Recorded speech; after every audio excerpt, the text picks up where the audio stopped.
Заложих 3000 евро на Рома Виктория Пилзен, но дали ще спечеля?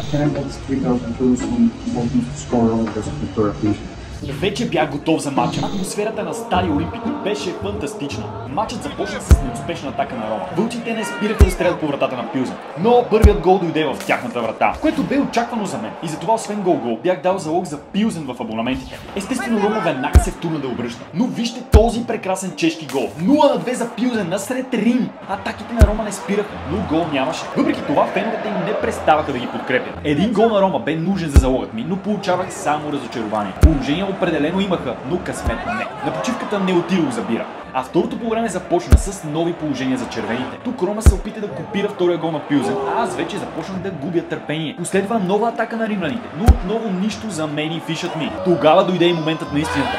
Рома получиха дуспа. Бях много близо до победата. И кой друг да застане с бялата точка, освен световния шампион Пауло Дибала. Засилва се и гол! Целият Стадио Олимпико избухна, а аз спечелих фиша си. Но дали Рома обърна след това? Гол! 2-2! Но не съвсем. Дори и ВАР беше на чешка страна. Феновете от страната на бирата пируваха, а аз още повече. Кеш-аутнах печалба от 2250 евро. Клиентите ми също спечелиха още по-лесно и... Следвай ме, ако искаш да получаваш такива прогнози.